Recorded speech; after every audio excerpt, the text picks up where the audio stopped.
Click করুন অ্যাপের bell আইকনে আর সাবস্ক্রাইব করুন এবিপি আনন্দ। সব সময় থাকুন খবরে। নমস্কার, দেখছেন এবিপি আনন্দ। আপনাদের সঙ্গে রয়েছি আমি মাধুরী। শুরুতেই আপনাদের যে ছবি দেখাবো, তারাপীঠে তারা মায়ের আবির্ভাব তিথি উপলক্ষে শক্তির আরাধনা। তবে করোনা আবহে ভক্তের সংখ্যা এবার অনেকটাই কম। লোককথা অনুযায়ী আশ্বিনের শুক্লপক্ষের চতুর্দশীতে তারা মায়ের আবির্ভাব। কথিত আছে, পাল রাজত্বের সময়কালে স্বপ্নে তারা মায়ের নির্দেশ পেয়ে চতুর্দশীতে শ্মশান থেকে তার মূর্তি এনে মন্দিরে প্রতিষ্ঠা করেন জয় দত্ত সওদাগর। সেই উপলক্ষে প্রতি বছরের মতো আজও তারাপীঠে বিশেষ পুজোর আয়োজন। বিস্তারিত ছবি তুলে ধরেছেন আমাদের প্রতিনিধি অরিত্রিক ভট্টাচার্য। আজকে আশ্বিন মাসের শুক্লা চতুর্দশী এবং তারাপীঠ মন্দিরে আজকে তারা মায়ের আবির্ভাব দিবস পালিত হচ্ছে। ভোর রাত থেকে শুরু হয়ে গিয়েছে সেই অনুষ্ঠান। আজকের দিনটায় যে মূল ঘটনাটি ঘটে, তারা মায়ের যেখানে নিত্যদিনের বসার স্থল, সেখান থেকে তিনি বিশ্রাম দিয়ে এসছেন, সেখানে তাকে রাখা হয়েছে।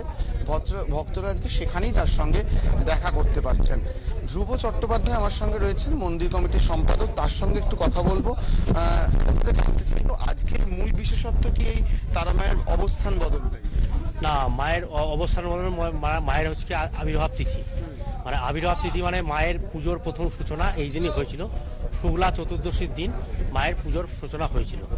যে মাকে আজকে মূল মন্দির থেকে এই বিশ্রাম মঞ্চে নিয়ে এসে মাকে ভোরবেলায় নিয়ে এসে এখানে স্নান করানো হয়। স্নান করিয়ে রাজবেশে সাজিয়ে 5 রকম মালা, 5 রকম ফুল এবং 5 রকম মিষ্টি দিয়ে ভোগ নিবেদন সকালবেলা হয়। আর সারাদিন আজকে কি কি অনুষ্ঠান থাকে? সারাদিনে এখনো অনুষ্ঠান আছে। সারাদিনে মানে দুপুরান্নে আজকে তো কোনো ভোগ নিবেদন হয় না, মানে মায়ের দুপুরবেলায় কোনো ভোগ ফোগ হয় না, সেই জন্য রাত উপবাস থাকে। এবং সেই উপলক্ষে তারাপীঠবাসীও আজকে উপবাস আছে, মানে কেউ অন্ন গ্রহণ করে না। মানে বাড়িতে আজকে সবারই কিন্তু যে অন্ন গ্রহণ করে সেটা কিন্তু আজকে করে না সেবায়িতরা এবং তারাপীঠ আপনবাসী।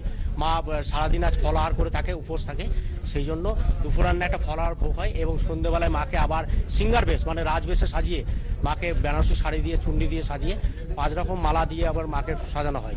সাজিয়ে দিয়ে দুপুরান্নে এই সন্ধ্যেবেলায় যেটা লুচি ভোগ এবং মুরগি এবং সুজি 5 রকম ভাজা দিয়ে একটা ভোগ নিবেদন হয়। ভোগ হয়ে যাওয়ার পর মাকে আবার পুনরায় যে মূল মন্দিরে মাকে আবার নিয়ে যাওয়া হয়। ওখানে নিয়ে গিয়ে আবার মাকে রাজবেশে সাজানো হয়। তার আগে মাকে অভিষেক করা হয়, স্নান করানো হয়। স্নান করিয়ে মাকে অভিষেক্ত করিয়ে মায়ের আবার পুজো নার্চনা করা হয়। তারপরে রাত্রে 8টার সময় মায়ের আবার ভোগ নিবেদন হয়। আরেকটি বিষয় জানতে ইচ্ছে করছি, আজকের আবির্ভাব দিবসের দিন তারা মা পশ্চিমমুখী হয়ে বসেন, তার মূল কারণ কি? আপনি একাধিক কারণ বলছেন। তারাপীঠে মা ধরুন উত্তর মুখে সারা বছর পুজো করে আসে। উত্তর বাহিনী আমাদের যেটা দ্বারকা নদী আছে, সেই উত্তর মুখেই মায়ের পুজো হয়ে আসছে। আজকের দিনে মা এই মুখে মানে পশ্চিম মুখে এখানে পুজো হয়। যে কথিত আছে যে নাটোরের রানী ভবানী, যে তার স্টেট ছিল আপনার তারাপীঠ চণ্ডীপুর যেটা মৌজা আছে, আর পাশে যেটা এটা আপনার শ্মশানটা পড়ছে সেটা কান্দেরপুর মৌজা, সেটা কিন্তু আলাদা স্টেটের রাজা ছিল। সেই জন্য মাকে বছরে একদিন সেই রাজার মানে অনুরোধে নাটোরের রানী ভবানী মাকে আজকে এই মুখে পুজো করা হয়। এবং আর একটা কারণ আছে যে মা মৌলাক্ষী মায়ের যে বোন, ছোট বোন, সে কিন্তু ঝাড়খণ্ডে অবস্থিত, কিন্তু এই পশ্চিম মুখে।